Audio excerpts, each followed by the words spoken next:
আপনারা শুনছেন অনু audio films. প্রতি সপ্তাহে আমরা আপনাদের জন্য নিয়ে আসি তারানাথ তান্ত্রিকের রোমাঞ্চকর কিছু গল্প।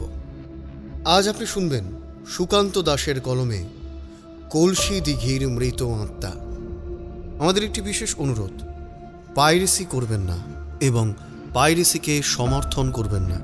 আমাদের গল্প শুনে ভালো লাগলে অবশ্যই আমাদের চ্যানেলটি সাবস্ক্রাইব করে বেল আইকন প্রেস করে রাখুন এবং অবশ্যই গল্প শুনে আপনার কেমন লাগলো আপনার মূল্যবান মতামত আমাদের কমেন্ট বক্সে জানাতে ভুলবেন না। শুরু হচ্ছে আজকের গল্প, সুকান্ত দাশের কলমে কলসি দিঘির মৃত আত্মা।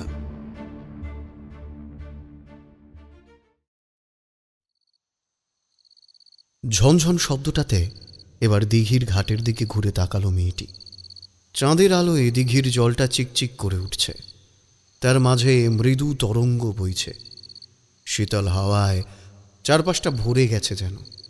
তার সঙ্গে ভেসে আসা সেই সুগন্ধ এবার মেয়েটির শরীর স্পর্শ করল যেন। সে চমকে উঠল।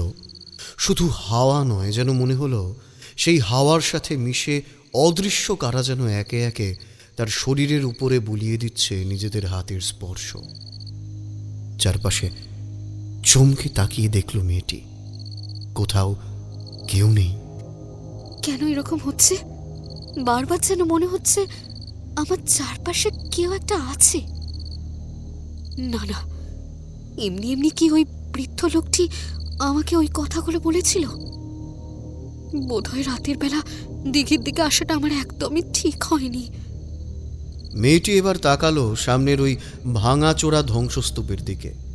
সেদিকে তাকিয়ে যেন মনে হলো একসময় এখানে প্রাচীন কোনো এক প্রাসাদ দাঁড়িয়েছিল, অথচ সময়ের অন্তরালে তা কোথায় যেন মলিন হয়ে গিয়েছে। এখানে ওখানে তবু দেওয়াল গম্বুজ মতো হয়ে উঁচু হয়ে দাঁড়িয়ে আছে। তার পাশে ছোট একটা জঙ্গল, তার মাঝখান থেকে দূরে শিয়ালের ডাক শোনা যায়। গ্রামের শেষ প্রান্তে যে এমন একটা অদ্ভুত বৈচিত্র্যময় দৃশ্য অপেক্ষা করে আছে তা কে জানত। মেয়েটা এবার দুপা সামনের দিকে এগিয়ে গেল, আর ঠিক তখনই জলের দিক থেকে আবার শব্দটা এলো, যেন জলের উপরে কিছু একটা এসে পড়েছে, অথচ ডুবে যাওয়ার মতো জিনিস নয়, হালকা কিছু। এখানে না এলেই ভালো হতো। এতক্ষণ ধরে আমি কি যে করলাম। মেয়েটি বুঝতে পারছিল না এখন কি করা প্রয়োজন। দিঘির দিক থেকে কোনো অদৃশ্য কিছু যেন তাকে লক্ষ্য করে চলেছে। থরথর করে কাঁপছে তার গোটা শরীর। একটা ঝিমুনি ভাব স্পর্শ করেছে তার মস্তিষ্ককে। তবুও দুপা সামনের দিকে এগোলো সে। একটা সময় শুনতে পেল সেই অদ্ভুত শব্দটা। একটা বাঁকা কলসির মধ্যে জল ভরলে যেরকম বকবক করে শব্দ হয়, ঠিক তেমনই একটা শব্দ জলের দিক থেকে ভেসে আসতে লাগলো। এইবার মেয়েটি পিছনে তাকাতেই দেখতে পেল চাঁদের আলোর দিকে ঠিক মাঝামাঝি জায়গায় কি যেন একটা চকচক করছে। আশ্চর্য, জলের মধ্যে ওটা কি ভাসছে? সোনার কলসি। তার মানে আমি যে সোনার কলসির গল্পটা শুনেছিলাম ওটা মিথ্যে নয়। চকচকে সেই সোনার কলসিটা দেখেই মেয়েটার মুখটা কেমন হয়ে গেল। দুই চোখে ফুটে উঠল ভয়। এক পা করে ওইদিকে এগোতে লাগলো। আশেপাশের বাতাস থেকে কারা যেন চিৎকার করে তাকে বারণ করতে লাগলো, কিন্তু মেয়েটি যেন কোনো কিছু শোনার মতো অবস্থাতেই নেই। পায়ে পায়ে ভাঙা সিঁড়ি দিয়ে এসে যখন জঙ্গলের কাছে এলো, তখন দেখতে পেল সেই সোনার চকচকে কলসিটা ভাসতে ভাসতে দিঘির আরও খানিকটা সামনের দিকে চলে এসেছে। একবার এদিক ওদিক তাকিয়ে কোনো কিছু না ভেবে মেয়েটা জলের মধ্যে নামল। দিঘির ঠান্ডা জল তার গোটা শরীর স্পর্শ করে যেন ভিজিয়ে দিতে লাগলো, কিন্তু সেই দিকে তার কোনো ভ্রুক্ষেপ নেই। তার দুটো চোখ একভাবে নিবদ্ধ হয়ে আছে সোনার কলসিটার দিকে। এই তো সোনার কলসি। এই সোনার কলসির জন্যই তো আমি এখানে এসেছি। ওই বৃদ্ধ লোকটা আর যাই বলুক না কেন, তার মানে সোনার কলসির কথাটা কিন্তু মিথ্যে বলেনি লোকটা। মেয়েটি খেয়াল করল না সোনার কলসিটা যেন একটু একটু করে ভাসতে ভাসতে দূরের দিকে চলে যাচ্ছে। অথচ একটু আগে কলসির জল ভরা শব্দটা হয়েছিল, কিন্তু কলসির ভেতরে এক ফোঁটাও জল নেই। মোহাচ্ছন্নের মতো আরও খানিকটা এগোতেই জল তার বুকের কাছ পর্যন্ত স্পর্শ করল। তারপর একটা আশ্চর্য ব্যাপার ঘটল। সোনার কলসিটা হঠাৎ করে জলের মধ্যে ডুবে যাওয়ার সঙ্গে সঙ্গেই চারপাশটা কেমন যেন অন্ধকার হয়ে গেল। চাঁদের আলোটুকু পর্যন্ত আকাশে নেই, কোথাও কিচ্ছু দেখা যাচ্ছে না। মেয়েটা চমকে উঠল। ও অনুভব করতে পারল তার গলা পর্যন্ত জল উঠে এসেছে।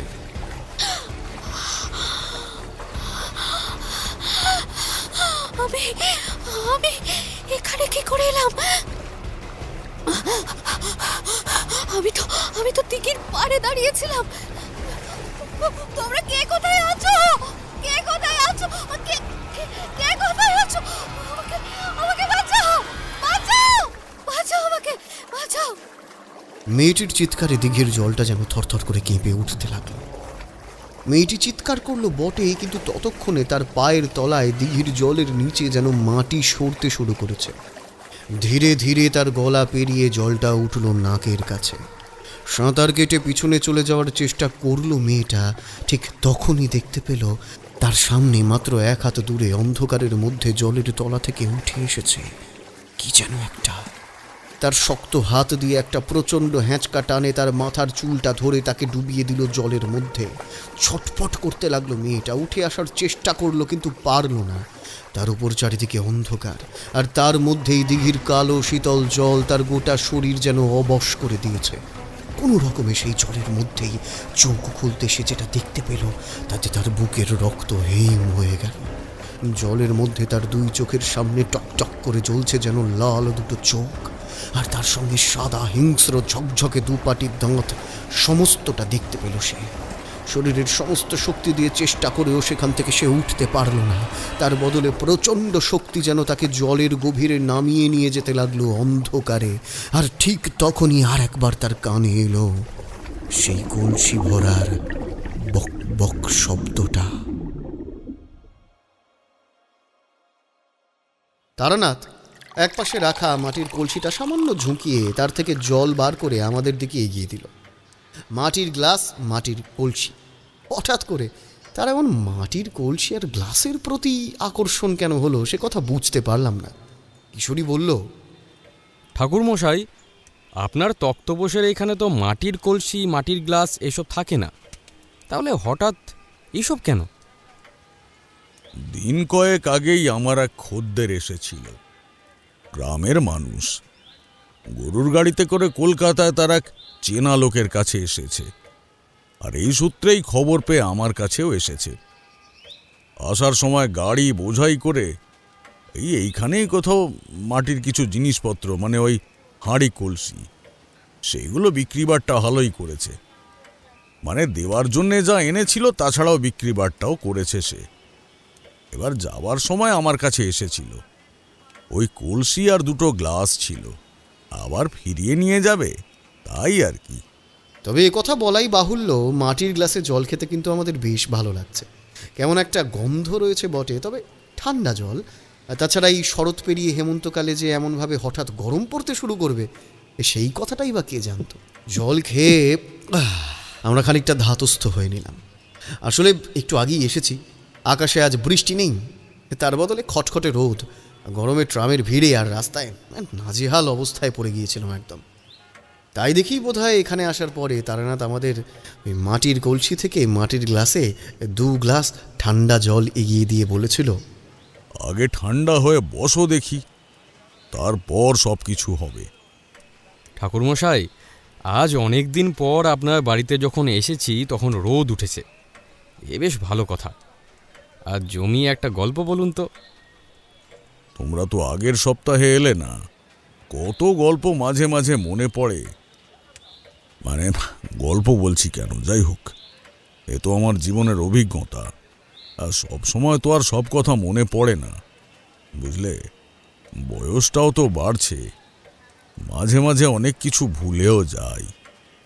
তবে এবার সকালে একটা কথা মনে পড়েছিল, বিশেষ করে এই মাটির কলসি মাটির গ্লাসের দিকে তাকিয়ে থাকতে থাকতেই কথাটা বেশ কয়েকবার মাথায় এসেছিল। তা সেই কথাটাই তোমাদেরকে আজকে বলি। তারানাথের কথায় আমরা উৎসুক হয়ে পড়লাম। তারানাথের সামনে রাখা পাসিং শোয়ের প্যাকেট থেকে একটা সিগারেট বার করে তাতে অগ্নিসংযোগ করে কয়েকবার ধোঁয়া ছেড়ে আর সময় নষ্ট না করে তারানাথ বলতে শুরু করলো। তোমরা তো জানোই, ছোটবেলা থেকেই আমি ছিলাম একটু অন্যরকম। আর শুধু তাই নয়, আমার বয়সের ছেলে মেয়েদের চেয়ে আমার ভাবনা চিন্তা এবং বাকি সমস্ত কিছু ছিল একটু আলাদা। প্রথম প্রথম সেটা বুঝতে না পারলেও ধীরে ধীরে কিন্তু সবকিছুই বুঝতে পেরেছিলাম। বিশেষ করে গাছতলায় সেই সাধু, তারপর ওই খালের মাঠে কাল ভৈরবের দেখা পাওয়ার পর থেকে আমার জীবনটাই যেন আমূলে বদলে গিয়েছিল। কাল ভৈরবের চোখের ভেতর দিয়ে দেখা সেই অদ্ভুত দৃশ্যের কথা আমি কোনো দিন ভুলতে পারিনি। তা তোমাদের বলে বোঝাতে পারবো না ঠিক ব্যাপারটা আমার কাছে কি রকম। ছোটবেলা থেকে বড়বেলায় যাওয়ার ওই সন্ধিক্ষণের মুহূর্তে আমার জীবনটা যেন আমূল পরিবর্তন হয়ে গেছিল। তখনও আমার মাতু পাগলির সঙ্গে সাক্ষাৎ হয়নি, মানে বাড়ি ছেড়ে সাধনা করব বলে বেরিয়ে পড়ার সময়টা তখনও আসেনি আর কি। তার আগের একবারের কথা, আমাদের গ্রামের সেই গাছের তলায় সাধুর সঙ্গে দেখা হয়েছে। তখন বয়সটা খুবই কম, তোমরা তো জানোই। তা একদিন হঠাৎ শুনতে পেলাম বাবা তার কি একটা কাজে দূরের কোনো এক গ্রামে তার পরিচিত বন্ধুর বাড়িতে যাবে। সচরাচর এইসব ব্যাপারে বাবা আমায় যেমন নিয়ে যেতেন না, তেমন আমিও যাওয়ার কথা বলতাম না। কিন্তু যেখানে বাবা যাবে সে অনেক পুরনো গ্রাম। তাছাড়া সেই গ্রামের এক পাশে একটা পরিত্যক্ত ভাঙা রাজবাড়ি পর্যন্ত আছে। সেখানে নাকি এক সময় কোনো এক রাজার শাসন ছিল। গ্রাম এবং আশেপাশের সমস্ত জায়গা ছিল সেই রাজার শাসনে, কিন্তু রাজত্ব চলে যাওয়ায় তারপর প্রাসাদটাও ভেঙে পড়ে। তবে সে এক দেখার জায়গা নাকি। তবে গ্রামের লোকেরা সন্ধ্যের পর কিন্তু জায়গাটাকে এড়িয়ে চলে। বাবাকে বললাম, বাবা, গ্রামের লোকেরা জায়গাটাকে এড়িয়ে চলে কেন? ভাঙা জমিদার বাড়ি কিংবা রাজপ্রাসাদ তো অনেক জায়গাতেই আছে, তাহলে? ওই জমিদার বাড়ি এবং তার আশেপাশের এক দিঘি নিয়ে এক গল্প ছড়িয়ে আছে সেই গ্রামে। দেখো তারানাথ, এসব কথা আমি পুরোপুরিভাবে সবসময় বিশ্বাস কিংবা অবিশ্বাস করি তা বলতে পারি না, কিন্তু অনেক কিছুই মাঝে মাঝে বিশ্বাস করতে হয়। কিন্তু কি এমন বিপদ সেখানে আছে যার জন্য গ্রামের লোকেরা এতটা ভয় পায় জায়গাটাকে? শুধু রাতের বেলা কেন, দিনের বেলাতেও সচরাচর একা একা কেউ ওখানে যেতে সাহস করে না। ওই দিঘিকে গ্রামের লোকেরা কলসি দিঘি বলে ডাকে। বাবা তখন আমায় কিছু বললেন না, কিন্তু আমার কি কৌতূহল হলো, তাই বাবার সঙ্গে যাওয়ার সিদ্ধান্ত নিলাম। গরুর গাড়িতে রাতের দিকে বের হতে হবে, তাহলে পরদিন সেখানে পৌঁছে যাব। না হলে দিনের বেলা সেই সময়টা ছিল গরমকাল। দিনের বেলা গরুর গাড়িতে রোদের মাঝে পথ দিয়ে যাওয়া দুঃসাধ্য ব্যাপার। সেই মতো আমি, বাবা আর একজন গরুর গাড়ির গাড়োয়ান মিলে অনেক রাত্রের দিকে যাত্রা শুরু করলাম। পরদিন সকাল সকাল গিয়ে পৌঁছাবো। তোমরা তো জানোই, তখন আমাদের পরিবার অনেক বড়। আমার জেঠিমা, কাকা, কাকিমা, তাদের সন্তান, দাদা, ভাই অনেকজনই রয়েছে। তখনও ঠাকুরদা বেঁচে আছে। আমি কোথাও যেতাম না, কিন্তু এবার কেমন একটা কৌতূহল আমায় বাবার সঙ্গে আসতে বাধ্য করল, এবং গোটা পথে বাবা আমায় বলল সেই গ্রামের দিঘির গল্প। ওই গ্রামের নাম অজয়গড়। অজয়গড় নামে এক রাজ্য এক সময় ছিল। যে রাজার বাড়ির কথা আমি বলছি তা প্রায় 200 বছর কিংবা তার আগেও ওখানে দাঁড়িয়েছিল। তারপর এক সময় রাজা মারা যায়। ও রাজার বাড়িতে তখন আর কেউ থাকতো না, সেটা ধীরে ধীরে এক সময় ভেঙে পড়ে। সব থেকে বড় ব্যাপার হলো ওই জমিদার বাড়ির আশপাশ থেকে বসতি উঠে যায়। এরপর গ্রামের একদম শেষের প্রান্তের পথ দিয়ে বেশ খানিকটা হেঁটে তারপর সেখানে যেতে হয়। সব কিছুই ঠিকঠাক ছিল, কিন্তু ক্রমে ক্রমে শোনা যায় সেই রাজা নাকি তার অনেক টাকা পয়সা অর্থ সম্পত্তি সব কিছুই ওই দিঘির জলের নিচে কোথাও একটা মাটির তলায় লুকিয়ে রেখে গেছে। রাজা তখন মৃত, সত্যি মিথ্যে কোনো কিছু বলার মতো ক্ষমতা কারোর নেই। তাহলে সত্যি সত্যি যদি জলের তলায় ওই গুপ্তধন থেকেও থাকে, তাহলে সেটা না নামলে তো বোঝা যাবে না। দিনের বেলা সেই গ্রামের কয়েকজন সাহস করে একসঙ্গে দল বেঁধে নামে সেই দিঘিতে। দিঘির তলায় জল পরিষ্কার, শক্ত মাটির ওপরের প্রান্ত নরম হয়ে এসেছে। এখন সেই দিঘির জলের তলায় পাঁক জন্মেছে, এখানে ওখানে শ্যাওলা, সবুজ শ্যাওলায় জল ভরে রয়েছে। কিন্তু সেই সময় দিঘি ছিল পরিষ্কার, একপাশে বাঁধানো সুন্দর ঘাট। তখন সে দিঘি ছিল এই অঞ্চলের মধ্যে সবচেয়ে সুন্দর দিঘি। দিঘির চারপাশটা পাথর দিয়ে বাঁধানো ছিল, এখন সে পাথর আর নেই, দিঘির জলের তলায় চলে গিয়েছে। যাই হোক, গ্রামের লোকেরা দিঘির জলে নামল। অনেক চেষ্টা করেও যখন কিছু খুঁজে বার করতে পারল না, তখন তারা হাল ছেড়ে দিয়ে উপরে উঠে এলো। কিন্তু এরপর থেকেই শুরু হলো, যারা জলে নেমেছিল তাদের এক একজনের এক এক করে মৃত্যু। মৃত্যু কেন বাবা? সে কথা কেউ জানে না, কিন্তু যারা যারা সেদিন জলে নেমে ওই গুপ্তধন খোঁজার চেষ্টা করেছিল, তারা সবাই অস্বাভাবিকভাবে মারা যেতে লাগলো। সবাই পড়ল ভীষণ জ্বরে। তারপর মাত্র 3 দিনের মাথায় প্রবল জ্বরে মারা গেল সবাই। এই ঘটনায় কিন্তু সবাই বেশ অবাক হয়ে গেল। 3 জন একইভাবে মাত্র কয়েকদিনের মধ্যে এমনভাবে মারা পড়ল কি করে? এরপর গ্রামের লোকেরা কোনো তান্ত্রিককে ধরে আনে সেই রাজার বাড়ি এবং দিঘিটা দেখাতে। তান্ত্রিক সব কিছু দেখে বলেন, অনেক বড় সর্বনাশ করেছে তোমরা।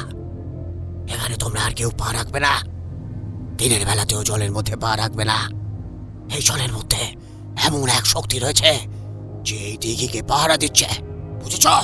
তার মানে দিঘির জলে এমন কিছু একটা ছিল যার জন্য গ্রামের লোকেদের এত বড় সর্বনাশ হয়েছে। বিপদটা যে তখন কত বড় গ্রামের লোকেরা ব্যাপারটা বুঝতে পারেনি। তান্ত্রিক চলে যাওয়ার পরে গ্রামের লোকেরা ওই দিকে বেশ কিছুদিন আর পা রাখে না, কিন্তু ধীরে ধীরে মানুষের সাহস বাড়তে থাকে। কোথাও কিছু নেই, শুধু শুধু তান্ত্রিকের কথায় এদিক থেকে দূরে থেকে কি হবে? তাছাড়া দিঘির তলায় যদি গুপ্তধন খুঁজে পাওয়া যায়, তাহলে তো আর দেখতে হবে না। এইবার কিন্তু দিনের বেলা নয়, রাতের বেলা লুকিয়ে লুকিয়ে 2-1 সেই দিঘির কাছে যেত, কিন্তু আর ফিরে আসতো না। এইভাবে বেশ কয়েকজন যখন নিরুদ্দেশ হয়ে যায়, তখন গ্রামের মোড়ল সবাই মিলে কথা বলে ঠিক করে ওই গ্রামে ওই দিঘির ধারে আর কেউ যাবে না, ওখানে গেলে বিপদ আছে। এক টানা কথা বলে বাবা চুপ করতে আমি বললাম, রাজার বাড়ির সামনে দিঘিতে আসলে কি আছে বাবা? সে কথা কি কেউ জানতে পেরেছে? বাবা মাথা নাড়িয়ে বলল, আজ পর্যন্ত যে ওই জলে নেমেছে সে আর উঠতে পারেনি। ওই জলে কি আছে সে কথা এমনভাবে বলা সম্ভব নয়। বাবার কথায় আমার কৌতূহল যেন আরো বেড়ে গেল। দিঘির জলে এমন কিছু একটা আছে যেটা কাউকে বাঁচতে দেয় না। রাতের বেলা হলে তাকে আর ফিরতে পর্যন্ত দেয় না, কিন্তু সেটা কি এমন শক্তি, আমায় সেটা দেখতেই হবে। গরুর গাড়ি চলতে লাগলো। পরদিন ভোর হবার একটু আগেই আমরা গিয়ে পৌঁছালাম সেই অজয়গড় গ্রামে, বাবার বন্ধুর বাড়িতে। তার নাম বিমল। আমায় বলল, এই তোর ছেলে কত বড় হয়ে গেছে রে। খুব ভালো হয়েছে তুমি এসেছো তারানাথ, আমি খুব খুশি হয়েছি। মনের মধ্যে ইচ্ছা হচ্ছিল সেই দিঘি আর রাজার বাড়ি নিয়ে প্রশ্ন করি, কিন্তু এখানে আসার পরে পরে এমন সময় তো এটা নিয়ে প্রশ্ন করলে ভালো দেখায় না, তাই চুপ করে থাকতে বাধ্যই হলাম। সকাল হতেই বাবা আর বিমল নামে সেই বন্ধু দুজনে মিলে বসে কি যেন সলা পরামর্শ করতে লাগলো। আমি চুপ করে এক জায়গায় বসেছিলাম। তারপর বাবার বলা কথাগুলো মনের মধ্যে ঘুরে ফিরে আসছিল। এমন সময় হঠাৎ করে শুনতে পেলাম আমার খুব কাছে কে যেন আস্তে আস্তে কথা বলছে। তাকিয়ে দেখি আমার থেকে একটু দূরে আমার বয়সের কিংবা তার চেয়ে একটু বড় হবে একজন ছেলে, গোঘাটের মতো চেহারা, খালি গায়ে পরনে ধুতি। আমায় দেখে বলল, তোমায় তো এখানে আগে দেখিনি। কি নাম তোমার? কে তুমি? ঠাকুরমশাই, এই রাজা মানে ওই রাজার প্রসাদ আর জমির ওই দিঘি, এই সব কিছুর গল্প তো আপনার ছোটবেলার, মানে এই গোটা ঘটনা আপনার ছোটবেলার অভিজ্ঞতা, তাই তো? ওই গ্রামের ওই দিঘিতে আমার দুবার অভিজ্ঞতা হয়েছিল, একবার ছোটবেলায় আর একবার যখন আমি সাধক হয়েছি তখন। তা দুবারের কথাই তোমাদেরকে বলবো। এইবার শুনতে থাকো আসল ব্যাপার। তারানাথের দিকে তাকিয়ে আমি দেখলাম তার চোখ মুখ উজ্জ্বল হয়ে উঠেছে। অনেক আগের কথা বলতে গিয়ে তার মুখে এমন ভাব আমি আগেও লক্ষ্য করেছিলাম। সমস্ত কথা তার ভালোভাবে মনে পড়ে গেছে, না হলে সে কপাল কুঁচকে মনে করে করে কথাগুলো বলতো। যাই হোক, তারানাথ বলতে লাগলো, কৃষ্ণ ছিল ওই বিমল নামের লোকটির ছেলে। তার বয়স আমার থেকে একটু বেশি। তাকে পেয়ে আমার বেশ ভালোই লাগলো। না হলে ওরা এখানে এই সমস্যা কাজের কথা বলবে, আর আমি একা একা বসে কি করব। বাবাকে বলে তার সঙ্গে বেরিয়ে এলাম। পথ পেরিয়ে এসে তাকে সেই দিঘির কথা জিজ্ঞাসা করতেই সে বলল, ওই জায়গাটা ভালো নয় তারানাথ। ওটা নিয়ে যত কম কথা বলবে ততই ভালো। আমাদের গ্রামের লোকেরা তো সেটাই বলে। আমি বললাম, ওই দিঘির জলে আসলে কি আছে সেটা জানা তো দরকার। সেটা একবার জানা গেলে আশা করি আর খুব বেশি অসুবিধা হবে না। তুমি কি পাগল হয়েছো নাকি? বাবা যদি জানতে পারে যে ওই দিঘির কাছে আমরা গেছি, তাহলে আমাদের দুজনকে কিন্তু বকাবকি করবে। ওই জায়গাটা সত্যি ভালো নয়। ওখানে গেলে চট করে কেউ ফিরে আসে না। শুধু যাবো আর দেখে চলে আসবো। ওখানে রাতের বেলা যাচ্ছি না তো, দিনের বেলা গিয়েই চলে আসবো। কৃষ্ণ অদ্ভুত চোখে আমার দিকে তাকালো আর তারপর বলল, দিনের বেলা দিঘির কাছে গেলে তাতেও কিন্তু ক্ষতি হয়। একবার ওই দিঘির কাছে কেউ গেলে তাকে ওই দিঘি নিজের দিকে টেনে আনে, চেষ্টা করে তাকে নিয়ে যেতে। আমার কথা বিশ্বাস করো, তুমি তো আমার বন্ধুর মতো। তোমায় আমি মিথ্যে কথা কেন বলবো? তাছাড়া আমাদের এই গ্রামের লোকেরা সবাই ওই জায়গাটাকে ভয় পায়। তোমাকে আমি দূর থেকে দিঘিটা দেখিয়ে আনতে পারি, তবে কাছ থেকে নয়। আমার কথায় কাজ হয়েছে বুঝতে পারলাম। তাই কৃষ্ণর সঙ্গে গ্রামের চৌহদ্দি পেরিয়ে সেই রাজার দিঘিটা দেখার জন্য চলে গেলাম। একদম শেষের দিকে গ্রামটায় ছোট ধানের জমি, আর অন্য পাশে গ্রামের বাড়িঘরগুলো। এই দুই মিলিয়ে গ্রামটা শেষ হয়ে খানিকটা পথ সোজা চলে গেছে। রুক্ষ জমি এক পাশে, আর এক পাশে ধানের জমিতে ফসল ফলতে শুরু করেছে। সেইখান থেকে এগিয়ে গিয়ে বড় একটা বট গাছকে ডান হাতে রেখে সামনে এগোলে ছোট্ট জঙ্গলে জায়গা। সেইখানে রয়েছে সেই রাজার প্রাসাদের ধ্বংসাবশেষ। আগে জায়গাটা ভালোই ছিল, কিন্তু পরে এমন অবস্থা হয়েছে। আর তার পেছনের দিকে রয়েছে সেই দিঘি। রাজার প্রাসাদের কাছাকাছি আসতেই কৃষ্ণ বলল, এই হলো আমাদের রাজার প্রাসাদ। একসময় ওই রাজা থাকতো, বুঝলে? এখন সব ভেঙে চলে গেছে। কিন্তু যতই ভাঙা জায়গা হোক, এই জায়গায় তো রাজা ছিল। ওই ওই পিছন দিকে রয়েছে দিঘিটা। দিঘিকে সবাই এত ভয় পায় কেন? কি আছে ওখানে? তুমি কখনো কিছু দেখেছো? ওই দিঘির কাছে কোনো কিছু না দেখাই ভালো, বুঝলে? আমি তো খুব একটা যাই না। দূরে একটা জায়গা আছে, ওখান থেকে দূর থেকে দেখি। তুমি চলো, তোমায় সেখান থেকেই দেখাবো। তারপরে কথা বলবো। এখন চুপ করে থাকো, কোনো কথা বলো না। আশেপাশে যদি কোনো লোক থাকে, আমাদের ওই দিকে যেতে দেখলে আমার বাবাকে কিন্তু বলে দেবে। বুঝতে পারলাম সে বাবাকে ভয় পাচ্ছে। আর কোনো কথা বললাম না। আমরা হাঁটতে হাঁটতে চলে গেলাম সেই দিঘিটার দিকে। আপনি বলেছেন আপনার বয়সের থেকে কৃষ্ণের বয়স একটু বেশি, কিন্তু সে ওই গ্রামের ছেলে এবং ওরা বড় বিপদে আছে। কেন সে আপনার সঙ্গে সেখানে গেল? আমার কৌতূহল এবং কথার জন্য দিঘি থেকে বেশ খানিকটা দূরে একটা উচ্চমতো জায়গার উপরে এসে আমরা দাঁড়ালাম। কৃষ্ণ বলল, এর বেশি আমিও যেতে পারবো না, এখান থেকেই দিঘিটা দেখতে হবে, ওই যে সামনে। কৃষ্ণর কথায় সামনের দিকে তাকাতেই দেখতে পেলাম সত্যি সত্যি সে মিথ্যে কথা বলেনি। আমাদের থেকে কয়েক হাত দূরে একটা দিঘি সত্যিই দেখা যাচ্ছে। জঙ্গল মতো জায়গায় ধ্বংসস্তূপ হয়ে রয়েছে, তাও এখান থেকে দেখা যাচ্ছিল। তার পেছনে পাথরের ভাঙাচোরা সিঁড়ি, আর তার সঙ্গে একটু নিচে দিঘির জলটা কেমন যেন কালচে হয়ে রয়েছে সবুজ শ্যাওলায়। দিঘির আশপাশ থেকে গজিয়ে ওঠা জঙ্গলের কিছু ডালপাতা দিয়ে প্রবেশ করেছে সেখানে। এমনিতে খুব একটা খারাপ না লাগলেও চারপাশের জঙ্গলে ভাব, শ্যাওলা জমে থাকা আর কালচে হয়ে আসা জলটা কেমন যেন অদ্ভুত লাগলো। বললাম, এই তাহলে সেই দিঘি যাকে নিয়ে এত বিপদ। তুমি এখানে দাঁড়াও কৃষ্ণ, আমি একটু সামনে থেকে দেখে আসি। কৃষ্ণ খপ করে আমার হাতটা ধরে ফেলল আর চিৎকার করে উঠে বলল, খবরদার ওই কাজটা করো না, ওই দিঘির কাছে যেও না তারানাথ, তাতে কিন্তু বিপদ হবে।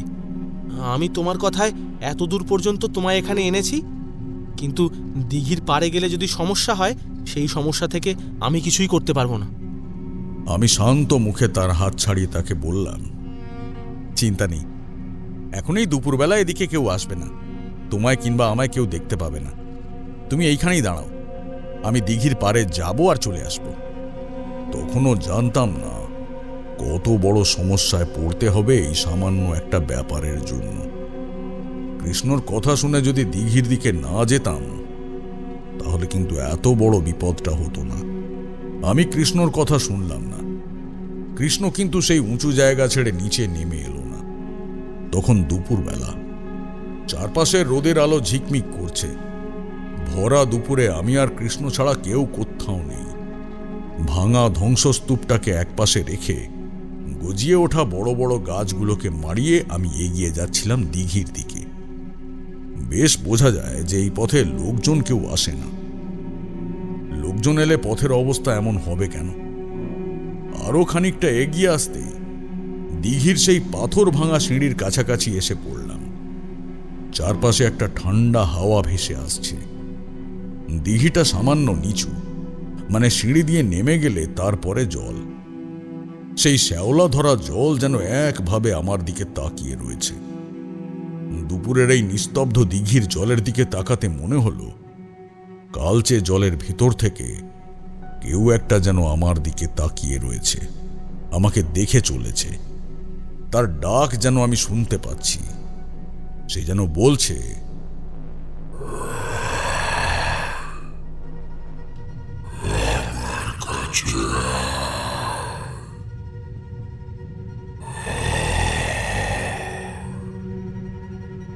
তোমাদের আগেই বলেছি, তখন আমি ছোট, আমার মাতু পাগলির সঙ্গে সাক্ষাৎ পর্যন্ত হয়নি। ক্ষমতা বলতে তেমন কিছু নেই, তবে যেটা আছে সেটা হলো কৌতূহল, আর তার জন্যেই তো এই দিঘির কাছে আসা। এর পরের কথা আর তেমন কিছু শুনতে পাইনি। এরপরে আর কিছু মনেও ছিল না। বাকি সব কিছু কৃষ্ণর মুখে শুনে যেটুকু মনে আছে, সিঁড়ি থেকে আমার দুটো পা যখন আস্তে আস্তে নিচের দিকে নেমে যাচ্ছিল, তখন কানে শুনতে পাচ্ছিলাম কৃষ্ণ ডাকছে। কৃষ্ণ প্রাণপণে আমায় চিৎকার করে ডাকছিল। তার মানে কি হয়েছিল তারপর? যখন জ্ঞান ফিরল তখন বুঝতে পারলাম গোটা শরীর ভেজা। কৃষ্ণ রীতিমতো হাঁপাচ্ছে, আমার মুখের ওপর ঝুঁকে পড়ে আমায় ডাকার চেষ্টা করছে। চোখটা খুলতেই আমার শরীরটা কেমন যেন ক্লান্ত বলে মনে হলো। কৃষ্ণ আমার মুখের ওপর ঝুঁকেছিল। চোখ খুলতে দেখে যেন আনন্দ পেল খানিকটা। বলল, কি যে ভয় পেয়ে গেছিলাম! কতবার করে বললাম দিঘির কাছে না যেতে, না যেতে, আমার কথা শুনলে না। যদি কোনো একটা বিপদ হয়ে যেত। আমি ক্লান্তভাবে যখন উঠে বসলাম, তখন দেখতে পেলাম পাথরের সিঁড়ির উপর পড়ে রয়েছি। আর সঙ্গে সঙ্গে মনে পড়ল জলের দিক থেকে সত্যি সত্যি কে যেন আমায় ডাকছিল। মাথার ভেতরে ঝিমঝিম ধরা অবস্থার মধ্যে সেই ডাকটা কিন্তু আমি বারবার শুনতে পাচ্ছিলাম। সেটা শুনতে পেয়ে সিঁড়ির দিকে এগিয়ে গিয়েছিলাম। পেছন থেকে তখন কৃষ্ণ বলছে, কি হয়েছিল বলো তো তারানাথ? হঠাৎ করে দেখলাম তুমি সিঁড়ি হয়ে নিচে ওই দিঘির জলের দিকে নেমে যাচ্ছ। আমি চিৎকার করে ডাকলাম, শুনলে না। বাধ্য হয়েই তো ছুটে গেলাম। ততক্ষণে সিঁড়ির একদম শেষ প্রান্তে পৌঁছে গেছো, কিন্তু শেষ মুহূর্তে কি করে যেন থেমে গেলে। না হলে এত দূর ছুটে এসে সিঁড়িতে নেমে তোমায় ধরা আমার পক্ষে তো সম্ভব ছিল না। আমি সিঁড়ি দিয়ে দৌড়ে গেছি, ঠিক তখনই তুমি ঝাঁপিয়ে পড়লে জলে, আর সঙ্গে সঙ্গে আমি তোমায় তুলতে পারলাম। ঠিক সেই মুহূর্তে কলসিটা আমি দেখেছিলাম। কৃষ্ণের এই কথা শুনে উঠে বসলাম। আমি তার মুখের দিকে তাকিয়ে বললাম, কলসি? হ্যাঁ, কলসি। ওই কলসির কথা তুমি জানো না? বাড়ি চলো, বাড়ি গিয়ে বাবাকে বলবো তোমায় কথা বলতে। চলো। ততক্ষণে শরীর জব জব করছে ভিজে। ওখান থেকে উঠে এলাম। বাড়িতে যখন ফিরে গেলাম ততক্ষণে আমাদের দিকে নজর দেওয়ার মতন কেউ নেই। বাবা আর বিমল নামের ওই লোকটি কোথায় যেন বেরিয়েছে। আমি আর কৃষ্ণ একাই বাড়িতে। আমি পোশাক বদলে তার পোশাকই পরলাম। পোশাক বলতে ওই খাটো করে ধুতি আর তার উপর দিয়ে সাদা রঙের পাতলা একটা ফতুয়া। দুজনে মিলে তাদের ওই অজয়নগর গ্রামের আশেপাশে এখানে ওখানে একটু ঘুরে এলাম। দুপুর একটু বাড়তেই বাবা আর কৃষ্ণের বাবা বিমল দুজনে ফিরে এলো। কৃষ্ণের মা বাড়িতেই ছিল। তার সঙ্গে আমাদের দেখা সাক্ষাৎ খুব কমই হয়েছিল। তখনকার সময়ের মহিলা, বুঝতেই পারছো। যাই হোক, রান্নাঘর আর খাবার সময় আমাদের কাছে আসা ছাড়া খুব একটা দেখা যায়নি। তবে একবার বাবা যখন যায় তখন ঘোমটা মাথায় তার সঙ্গে সাক্ষাৎ হয়েছিল। কিন্তু আমার মাথার মধ্যে ঘুরছিল দিঘির ব্যাপারটা। আমি যে জ্ঞান হারিয়েছিলাম সেই কথা স্পষ্ট, কারণ সিঁড়ি দিয়ে খানিকটা নিচে নামা ছাড়া আর কোনো কিছুই আমার ভালোভাবে মনে পড়ে না। খাওয়া দাওয়া প্রায় শেষের পর্যায়ে। এমন সময় কৃষ্ণ তার বাবার উদ্দেশ্যে বলল, বাবা, ওই আমাদের রাজার দিঘির যে কলসি ভূতের ব্যাপারটা, সেটা তারানাথকে একবার বলো না, ও শুনতে চায়। কৃষ্ণের কথা শেষ হতে না হতেই আমার বাবা নিজেও বললেন, বিমল, ওই কথাটা বলতো। আসার সময় ওই গ্রামের রাজার প্রাসাদ দিঘির ব্যাপারগুলো বলেছিলে, কিন্তু কলসির ব্যাপারটা আমি ভালো করে জানতাম না। এইখানে শুধু তুমিই ওটা বলতে পারবে। কৃষ্ণের বাবা তখন বলতে চাইল না। খাওয়া দাওয়া শেষ করে তারপরে বলবে। খাওয়া শেষে বাবা আর বিমল কাকা, আমি তাকে কাকা বলেই ডাকতাম, খাবার পর বাবা আর বিমল কাকা দুজনে পান খেলো আর তারপরে দাওয়ার কাছে এসে বসল। একটা মাদুর পাতা, তাতে আমি আর কৃষ্ণ পাশাপাশি বসে আছি। খানিকটা পান চিবিয়ে নিয়ে তারপর মুখের ভেতরে পানের রসটাকে আয়ত্ত করে নিয়ে একবার পানের পিক ফেলল, তারপরে বলতে শুরু করলো, ওই রাজার দিঘি নিয়ে অনেক গল্প ছড়িয়ে আছে চারপাশে। রাজা ওখান থেকে চলে যায় প্রায় 250 বা 300 বছর আগেকার কথা। অনেকে বলে এসব 200 বছর আগেকার কথা। তখন এই গ্রাম কোথায়, আশেপাশের সমস্ত জায়গা নিয়ে ছড়িয়েছিল সেই রাজার রাজ্য। রাজা চলে যাওয়ার পরে জায়গাটা আস্তে আস্তে ফাঁকা হয়ে যায়। আর অনেক পরে আমাদের এই অজয়গড় গ্রাম এইখানে হয়। কিন্তু রাজার রাজত্বের সময় আশেপাশের লোকজন থাকতো। এই দিঘিতে তাদের মধ্যে কিছু লোক দিনে রাতে মারা পড়ে। তারপর থেকে ওই দিঘি থেকে সকলে দূরে থাকতো। কিন্তু তা বললে তো হবে না, মানুষের কৌতূহল মানুষকে বারবার টেনে আনে দিঘির কাছে। কিন্তু একবার অন্য একটা ব্যাপার দেখা যায়। ওই দিনের বেলা কিংবা রাতের বেলা একা কেউ দিঘির জলের কাছাকাছি গিয়ে উপস্থিত হলে দেখতে পেলো একটা কলসি। কলসি, সোনার কলসি বলে মনে হতো, আসলে কিন্তু পিতলের কলসি। সেইটা এত চকচকে যে দিনের বেলা হলে রোদের আলো আর রাতে হলে চাঁদের আলোয় তাকে স্পষ্টভাবে বোঝা যেত না। অনেকে সোনার কলসি বলে ভুল করে সেটাকে ধরার জন্য জলে গিয়ে নামতো। আর একবার জলে নামলে আর উঠে আসতে পারতো না। আজ পর্যন্ত এমন কোনোদিনও হয়নি যে ওই কলসি থেকে ওই জলে কেউ নেমেছে আর তারপর সে ওপরে উঠে এসেছে।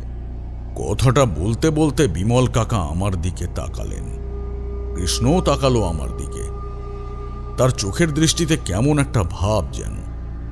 আমি বললাম, কিন্তু এই কলসি ভূতের ব্যাপারটা তো সবাই জানে, তাহলে যদি কেউ কলসি দেখতে পায় তাহলে সে আবার জলে নামবে কেন? ব্যাপারটা তেমন নয়। আসলে দিঘির একটা অদ্ভুত আকর্ষণ আছে। কোনো এক শক্তি ওই দিঘিতে রয়েছে। কলসির ব্যাপারটা আসলে যাকে বলে একটা টোপ। ওই মনে করো কেউ তোমার একটা কলসির টোপ দিয়ে ওই জল পর্যন্ত নামিয়ে নিতে চাইছে। একবার জলে নেমে গেলে আর তুমি সেখান থেকে উঠে আসতে পারবি নি। এই হলো ব্যাপার। এতক্ষণে সবকিছুই বুঝতে পারলাম, কিন্তু আমি তো আদৌ কলসি দেখিনি। তাছাড়া এমন কিছুই আমার ক্ষেত্রে হয়নি। তাহলে ওই জলের মধ্যে আমি নেমে গিয়েছিলাম কি করে? এই কথাটা তো আর বিমল কাকাকে বলা যায় না, তাই চুপ করে রইলাম। স্থির হলো আরো 2 দিন বাবা সেখানে থাকবে। একটা কাজে এখানে এসেছে। 3য় দিনে আমরা ফিরে যাব। এদিকে বিমল কাকা, তার স্ত্রী এবং কৃষ্ণ এক ঘরে ঘুমোয়, আমি আর বাবা অন্য ঘরে। তাছাড়া বাড়িতে একজন কাজের লোক রয়েছে, তার জন্য বরাদ্দ জায়গা আছে। বাড়িটা বেশ বড়, মাটির বাড়ি, খড়ের চাল হলেও বেশ সুন্দর করে সাজানো গোছানো। বাড়ির সামনে মস্ত বড় বাগান, পেছনের দিকে খানিকটা জমি নিয়ে তারপর বাঁশের বেড়ার চৌহদ্দি, সেখানে নানা কাজ করা রয়েছে। আমি সেদিন রাতের খাবার খেয়ে শুয়ে পড়েছি। বাবা অচিরেই ঘুমিয়ে পড়েছে। সারাদিন সে এখানে ওখানে গিয়েছে তাই, কিন্তু আমার ঘুম আসছে না। শুয়ে শুয়ে চুপ করে বিমল কাকা, বাবা, কৃষ্ণ এদের কথাগুলো ভেবে চলেছি। রাজার প্রাসাদের সেই ধ্বংসস্তূপ যেন চোখের সামনে ভেসে উঠছে, আর তার সঙ্গে সেই পরিত্যক্ত আর শ্যাওলায় কালচে হয়ে আসা দিঘিটাও চোখে পড়ছে বারবার। হঠাৎ করে কি যেন একটা অদ্ভুত আসতে শ্যাওলার গন্ধ আমার নাকে এসে ধাক্কা দিল। আমি প্রথমে বুঝতে পারলাম না কি হচ্ছে, কিন্তু তারপরে মনে হলো সত্যি গন্ধটা বেশ প্রবল। ঘরের ভেতর কোথাও থেকে ভেসে আসছে নাকি? কথাটা মনে হওয়ার সঙ্গে সঙ্গে একটা অদ্ভুত ব্যাপার ঘটে গেল। দেখি কখন যেন ঘরের দরজার একটা পাল্লা খুলে গেছে, আর পাল্লার ওপাশে অন্ধকারের মধ্যে দাঁড়িয়ে রয়েছে কি যেন একটা।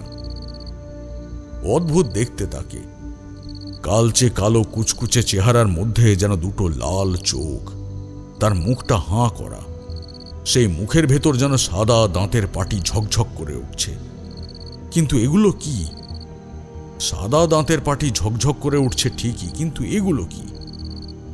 অদ্ভুতভাবে সেই দিকে তাকিয়ে দেখতে পেলাম তার মুখের ভেতর যেন অজস্র সাদা সাদা দাঁত, যেন ঠোঁটের কাছ থেকে একেবারে গলার ভেতর পর্যন্ত সেই দাঁতগুলো একের পর এক সাজিয়ে দেওয়া রয়েছে। এখান থেকে একটা অদ্ভুত কণ্ঠস্বর ভেসে এলো, যেন বলে উঠল, টলের তলায় যাবি না একবার, টলের তলায়, টলের তলায় একবার গিয়ে দেখ, আমার সঙ্গে। কথাটা বলেই সে আরেকবার হেসে উঠল। তার সেই অদ্ভুত হাসির শব্দ আর ভয়ঙ্কর মুখের দৃশ্যটা দেখে আমি চমকে উঠলাম। বিছানার উপর শুয়ে থাকা অবস্থাতেই তাকে দেখতে পেয়ে অবাক লাগলো। তার কণ্ঠস্বর আমি ছাড়া কি কেউ শুনতে পাচ্ছে না? বিছানার উপর বাবা শুয়ে রয়েছে, তাকে একবার ডাকবো, কি করব বুঝতে পারছি না। ঘরের ভেতরটা ঠান্ডা বাতাসে যেন ভরে গেছে। বারবার যেন মনে হচ্ছে এক্ষুনি বৃহৎ মূর্তিটা ঘরের ভেতরে এসে ঢুকে যদি পড়ে তাহলে যা খুশি হয়ে যেতে পারে। কোথাও কোনো শব্দ নেই, শুধু মাঝে মাঝে তার আমাকে ডাকার শব্দ আর হাসি ছাড়া কিছুই আমি শুনতে পাচ্ছিলাম না। কতক্ষণ এমনভাবে চুপ করে বসেছিলাম মনে নেই। তারপর কখন যে আমি বিছানা থেকে নেমে হাঁটতে হাঁটতে বাইরে পর্যন্ত চলে গেছি আমি নিজেও সেটা জানি না। ধড়ফড় করে মাটির উপর পড়ে যাওয়ার সময় দেখতে পেলাম বিমল কাকা কখন যেন ছুটে এসে আমায় থামাতে গিয়ে মাটির উপর পড়েছে। আমার 2 চোখ কেমন যেন বন্ধ হয়ে এলো। আবার যখন চোখ খুললাম দেখি আমি ঘরে বিছানায় শুয়ে রয়েছি। আশেপাশে বাবা, বিমল কাকা, কৃষ্ণ, কৃষ্ণের মা এবং আমাদের বাড়ির কাজের লোকটি রয়েছে। সেই লোকটি বলল, বাবু, আমার মনে হয় কেউ এসেছিল নাকি নিয়ে যেতে। আমি তো বারান্দার কাছেই ঘুম, হঠাৎ কি একটা মনে হতে ঘুম ভেঙে গেল। দেখি ছোট বাবু হেঁটে হেঁটে বাইরে চলে যাচ্ছে, কোনো দিকে তার খেয়াল নেই। আমি বারবার করে ডাকলুম, বললুম, ও ছোট বাবু কোথায় গেলে, পেছন করতে যাবে? ও বাড়ির পেছনের দিকে আছে, চলো আমি নিয়ে যাচ্ছি, আমার কাছে আলো আছে। কিন্তু ছোট বাবু আমার কোনো কথা শুনলুনি, আমার দিকে তাকালুনি। তখন আমার কেমন ভয় হলো, তাই ভয় ভয়ে আমি চিৎকার করতেই বড়বাবু বেরিয়ে এলো। এত গভীর ঘুম তো তোমার নয়, তাহলে তুমি এত গভীরভাবে ঘুমিয়ে পড়লে কি করে? হ্যাঁ, বুঝতে পারছি না, আমার তো ঘুম ভেঙে যাওয়ার কথা ছিল। এত চিৎকার চেঁচামেচি এত কিছুর মধ্যে আমার ঘুমটা ভাঙলো না কেন, সেইটাই তো বুঝতে পারছি না। কৃষ্ণ দেখলাম ফ্যাল ফ্যাল করে আমার দিকে তাকিয়ে আছে। বারবার মুখে আঙুল দিয়ে সে বোঝাবার চেষ্টা করছে আমরা যে দিঘির পাড়ে গিয়েছিলাম সেই কথাটা যেন কেউ জানতে না পারে। বাবা আমায় কিছু বললেন না, তখন কিন্তু বুঝতে পারছিলাম তার দুই চোখে রাগ আর বিরক্তি সব কিছুই ফুটে রয়েছে। তখন রাত প্রায় মাঝামাঝি, তাই একটু পরে সবাই ঘুমিয়ে পড়ল। বাবা বলল, আমি জানি তুমি আর কৃষ্ণ এই দিঘির পাড়ে নিশ্চয়ই গিয়েছিলে, তার জন্য এসব হয়েছে। ওই দিঘির পাড়ের সমস্ত ব্যাপারটাই আমার জানা আছে, কিন্তু এখানে পর্যন্ত এসে ওই খারাপ শক্তি তোমায় নিয়ে যাওয়ার চেষ্টা করবে এইটা আমি ভাবতে পারিনি। না, ব্যাপারটা বাড়াবাড়ি রকমের হয়ে যাচ্ছে। কাল সকালেই তোমাকে এখান থেকে নিয়ে চলে যেতে হবে। আমার মনটা খারাপ হয়ে গেল। আমার সামান্য ভুলের জন্য এই বাড়ির সবাই এত বড় সমস্যার মধ্যে পড়েছে। তাছাড়া বাবা আমায় এখান থেকে নিয়ে চলে যেতে চাইছে। কেন যে কৃষ্ণের কথাটা শুনলাম না, ঘুমিয়ে পড়লাম। ঘুমিয়ে ঘুমিয়ে আরও আশ্চর্য একটা স্বপ্ন দেখলাম। দেখি আমি দাঁড়িয়ে আছি সেই দিঘির পাড়ে ভাঙা সিঁড়ির ওপরে, আর সিঁড়ির নিচের দিকে সারি সারি দিয়ে রাখা রয়েছে কয়েকটা কলসি, সোনার কলসি, চকচক করছে। কলসির ভেতর থেকে কালো দুটো হাত বেরিয়ে এসে এক এক করে সেই কলসিগুলোকে জলের মধ্যে টেনে নিয়ে যাচ্ছে। আমি চিৎকার করে উঠে কলসিগুলোকে ধরার চেষ্টা করছি, কিন্তু পারছি না। আমি সিঁড়ি দিয়ে লাফিয়ে পড়ার আগেই সে সব কটা কলসি নিয়ে চলে গেছে জলের তলায়। শেষ কলসিটাকে ধরার জন্য দুটো হাত আমি বাড়িয়ে দিয়েছিলাম। তারপর জলের ভেতর থেকে উঠে আসা কালো দুটো হাত আমার গলাটা চেপে ধরল। আমি চিৎকার করে উঠলাম, ছেড়ে দাও, ছেড়ে দাও, আমায় ছেড়ে দাও, আমি তো কিছু করিনি, তাহলে কেন আমার পিছু ছাড়ছো না? ওই দিঘির জলে একবার নামলে তাকে যে এত সহজে আমি ছাড়ি না। তোকেও আমার কাছে আসতে হবে, এখন না হলেও পরে পরে কোনো না কোনো দিন আসতেই হবে।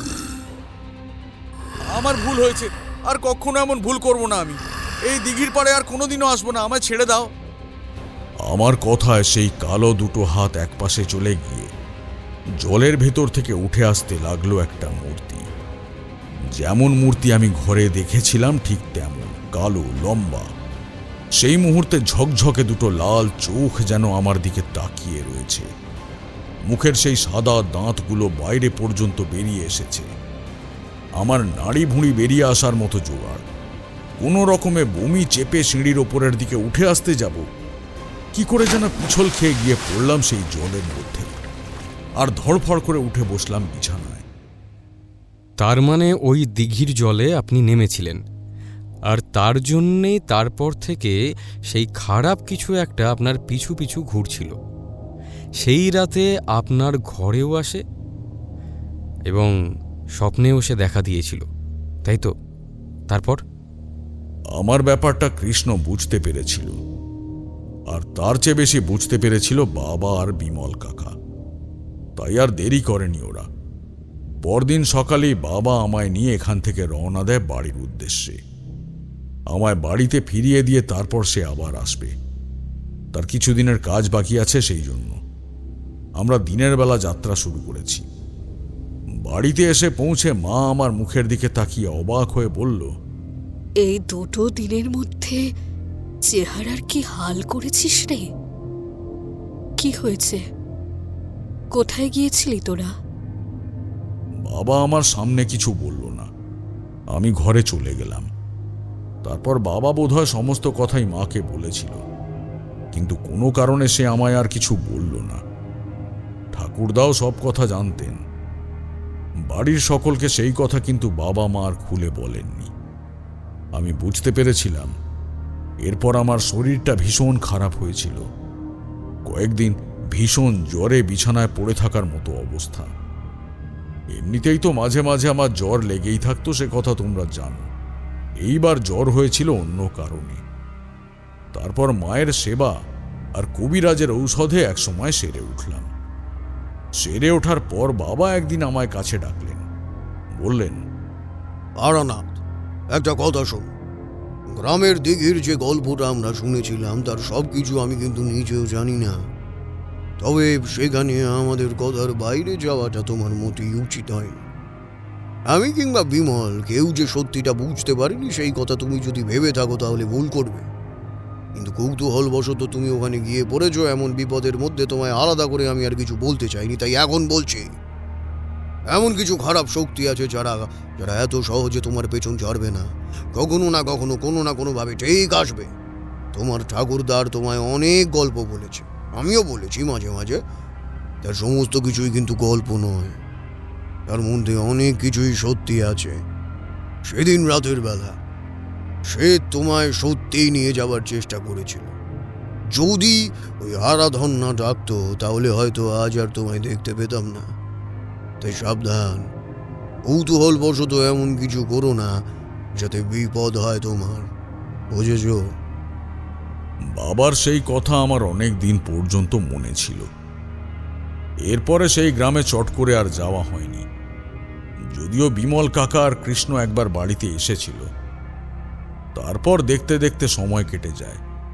মাতু পাগলির সঙ্গে দেখা, সাধনার জীবনে বেরিয়ে পড়া, গ্রামের পথে পথে ঘোরা, এইসব কাটাতে কাটাতে মধুসুন্দরী দেবীর সঙ্গে দেখা।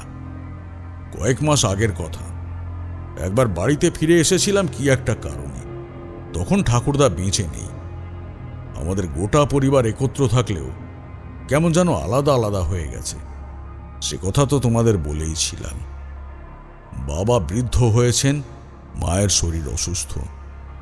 বাড়িতে ফিরে এসে সেই সময় খুব একটা বাড়িতে থাকতে চাইতাম না। জানি হয়তো সেটা অন্যায় হয়েছে। নিজের স্বার্থকে গুরুত্ব দিয়ে পরিবার ছেড়ে, সবাইকে ছেড়ে সবসময় বাইরে বাইরেই ঘুরে বেড়াতাম। সে যাই হোক, এবারে যখন বাড়িতে ফিরলাম, বাবা একদিন আমায় বললেন কৃষ্ণ আর ওই বিমল কাকার কথা। একবার তাদের গ্রাম থেকে ঘুরে আসার কথা বললেন। আমি আর কি করি, সেই দিনই সকালে বেরিয়ে পড়লাম। গরুর গাড়ির ব্যবস্থা করাই ছিল। গরুর গাড়িতে করে যেদিন দুপুরের দিকে গিয়ে পৌঁছালাম এবং সেই অজয়গড় গ্রামের বিমল কাকার বাড়িতে গিয়ে দেখি বিমল কাকা বৃদ্ধ হয়েছেন। কৃষ্ণও তখন বড় হয়েছে, কারণ আমার থেকে তো সে একটু বড়ই ছিল। তারও পরিবার হয়েছে। কৃষ্ণের মা মারা গিয়েছে। বাড়িটায় কেমন পরিবর্তন হয়েছে। বাড়ির পেছনের গাছপালাগুলো সামান্য জঙ্গলে পরিণত হয়েছে। আমায় দেখতে কৃষ্ণ এগিয়ে এসে অবাক হয়ে বলল, তা শুধু তারানাথ বলে ডাকলে হবে নাকি তোমায় তারানাথ তান্ত্রিক বলে ডাকতে হবে? শুনেছি বড় তান্ত্রিক হয়েছ। আমি হেসে উঠলাম। অনেক বছর পর তার সঙ্গে দেখা। এতদিনে তার চেহারা তো সামান্য পরিবর্তন হয়েছে। সে খানিকটা লম্বা হয়েছে বটে, তবে গায়ের রং কালচে হয়েছে। বাবার ব্যবসাপত্র এখন সেই দেখাশোনা করে। তাছাড়া জমি জমা রয়েছে, কাজকর্ম এইসব নিয়েই থাকে। প্রণাম করতে গেলে আমি বাধা দিলাম। তার একটি মেয়ে এবং একটি ছেলে রয়েছে, তারাও একটু বড় হয়েছে। কৃষ্ণ আস্তে আস্তে বলল, দেখো তারানাথ, তোমার বিয়ে হলে কিন্তু তোমার এমনই সংসার হয়ে যেত এতদিনে। এইসব পথ ছেড়ে দাও, ছেড়ে দাও, বুঝলে? সংসার করো। আমি মনে মনে হাসলাম। যে মানুষ সংসার জীবন করে সে মানুষ যেমন জানে না যে এই সাধনার পথে ভবঘুরে যাযাবরের পথে কি আনন্দ আছে, ঠিক তেমনি যে মানুষ এই সাধনায় যাযাবর ভবঘুরের পথ বেছে নেয় তারা জানে না যে আসলে সংসার জীবনে মানুষ কি আনন্দ পায়। দুজনের পথ যেমন আলাদা, তেমন দুজনে দুজনের পথকে কখনোই অনুভবও করতে পারে না। একটু পরেই আমরা বসলাম। কৃষ্ণ বলল, আগেও দু একবার তোমার বাড়িতে খোঁজ পাঠিয়েছিলাম। তোমার বাবা এসেছিলেন, তিনি তোমার কথা আমাদের জানান যে তুমি তান্ত্রিক। তারপর এমন একটা বিপদে পড়েছি, অনেক দিন ধরেই এসব চলছে, কিছুই করে উঠতে পারছি না। তুমি যদি কোনো সাহায্য করতে পারো। কি সাহায্য? আরে বছরখানেক আগেই প্রথম সমস্যাটা দেখা গিয়েছিল। হঠাৎ একদিন রাতের বেলা বাবা রক্তবমি করে বসে। কেন করে বোঝা যায় না। কবিরাজ দেখানো হয়, সে বলে শরীরে কোনো সমস্যা নেই। হঠাৎ এমন ব্যাপার কেন হলো বুঝতে পারলাম না। তারপর বাবার সঙ্গে কথা বলে জানতে পারি বাবা নাকি কাউকে দেখতে পেয়েছিল। জানালার কাছে কাউকে দেখে সে নাকি ভীষণ ভয় পেয়ে যায়। তখনই ব্যাপারটা একবার হয়েছিল, তারপর ঠিক হয়ে যায়। কিন্তু আবার কয়েক মাস পরে একই ব্যাপার, বাবা কাউকে দেখতে পায় ওই জানালার কাছে, আর তারপরই রক্ত বমি করে। আর তারপর তার শরীর একটু একটু করে খারাপ হয়ে যায়। মাত্র সপ্তাহখানেক আগে ব্যাপারটা শেষবার ঘটেছে। আর যখন সেটা ঘটেছে তখন আমি বাবার কাছেই ছিলাম। সেদিন রাতের বেলা বাবা আর আমি একসঙ্গে শুয়েছি। আসলে ছেলে মেয়ে নিয়ে বউ ঘুমায়, তারপর ঘুমাতে একটু অসুবিধাও হয়, তাই তাদেরকে এক ঘরে শুতে দিই। আমি আর বাবা এক ঘরে ঘুমাই। হারাধন কাকার কথা মনে আছে? সে মারা গিয়েছে অনেক দিন আগে, তার জায়গায় অন্য একজন আছে। সে কাজকর্ম করে, বাইরে বারান্দার ঘরে ঘুমোয়। রাতের বেলা হঠাৎ করে একটা শব্দ শুনে আমার ঘুমটা ভেঙে যায়, বুঝলে। আর আমার ঘুম এমনিতেই পাতলা। দেখি বাবা কখন যেন বিছানার উপরে উঠে বসে আছে। জানালার দিকে তাকাতে দেখতে পেলাম জানালার কাছে কে যেন দাঁড়িয়ে আছে, কালো চেহারা, চাঁদের আলোয় ভালোভাবে বোঝা যায় না। লাল দুটো চোখ, মুখের ভেতরটা অদ্ভুত সাদা। তারানাথ, যেন তার ঠোঁট থেকে গলার ভেতর পর্যন্ত অজস্র দাঁত রয়েছে। কথাটা বলতে গিয়ে কৃষ্ণ চমকে উঠল। তার কথা শুনে চমকে উঠলাম আমিও। অনেক বছর আগে সেই দেখা দৃশ্যের কথাই তো কৃষ্ণ বলছে, কিন্তু সেটাই বা কি করে হয়? যদি বিমল কাকা নিজে সেই জলের কাছে না যায়, তাহলে সে তার পিছনে এলো কেন? মনে মনে কষ্ট হলো। কাকার সঙ্গে কথা বলতে হবে। তার ঘরে গেলাম, কথা বললাম কিছুক্ষণ। বুঝতে পারলাম বিমল কাকা আমায় কিছু একটা বলতে চাইছে। কৃষ্ণ ঘর থেকে বেরিয়ে যেতেই বিমল কাকা আস্তে আস্তে বলল, তারানাথ, আমি জানতাম তুমি আসবে।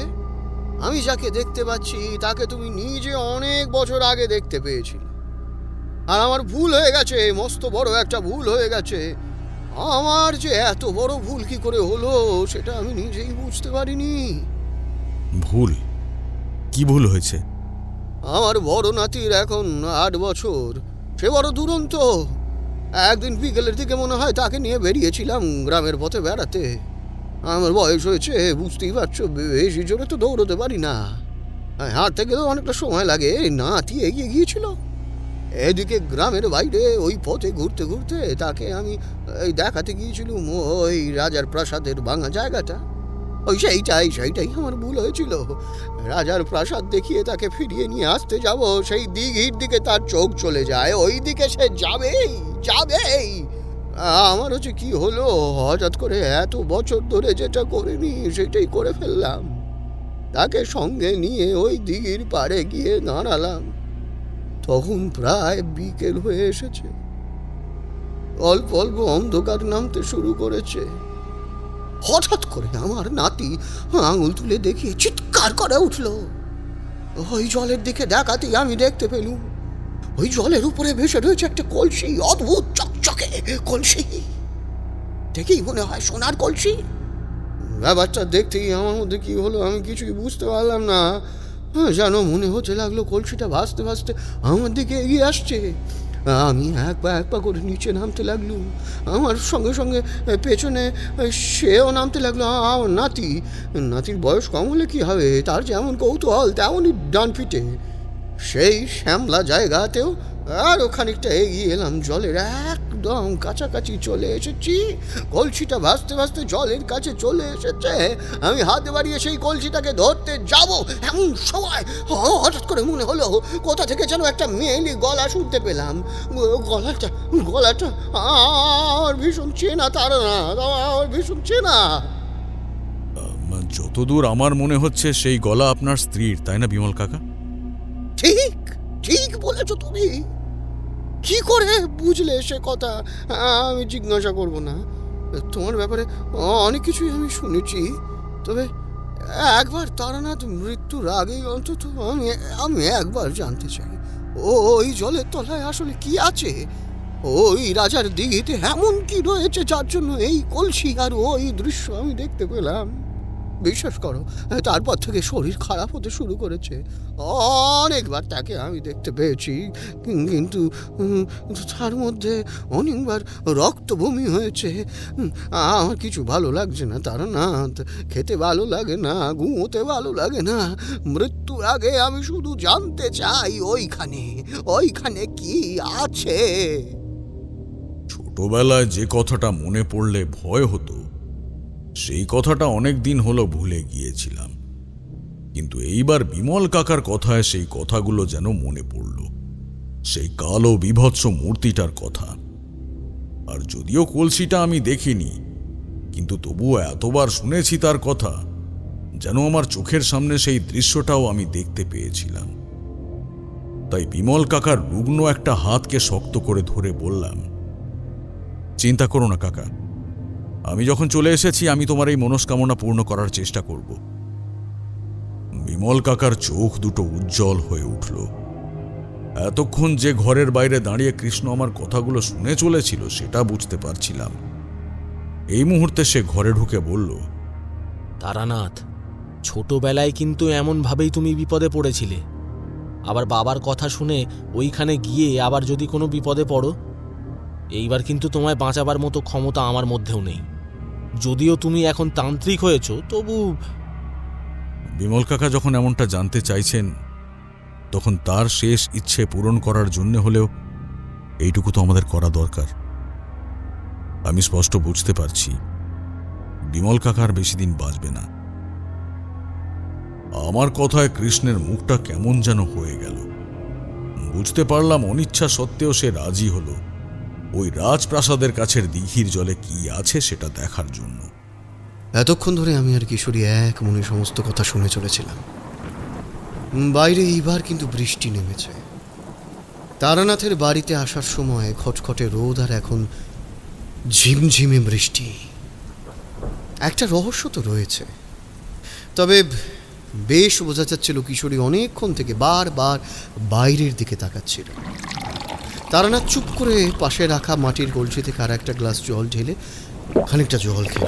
আমি বললাম, একটা কথা আমায় বলুন, অনেক ছোটবেলায় আপনি যে দিঘির কাছে গিয়ে ভয় পেয়েছিলেন এবং যে ভয়ে পরের দিন সকালেই ওইখান থেকে আপনাকে চলে যেতে হয়েছিল, ঠিক সেই গ্রামে সেই দিঘির কাছেই আপনি আর কৃষ্ণ, মানে ওই আপনার সঙ্গে যে ছিল, রাতের বেলা ওই দিঘির জলে আসলে কি হয়েছে তা দেখার জন্য যাবেন বলে ঠিক করেছিলেন? হ্যাঁ, কিন্তু যখন ছোটবেলায় আপনি ওই দিঘির কাছে গিয়েছিলেন, তখন আপনার কাছে কোনো ক্ষমতাই ছিল না। কিন্তু এখন তো আপনি শুধু তারানাথ নন, এখন আপনি তারানাথ তান্ত্রিক। এই ঠাকুরমশাই, ঠিক তো? আর এই কারণেই কি মানে ওই যে বিমল নামের লোকটি এবং কৃষ্ণ আপনাকে ডেকে পাঠিয়েছিল?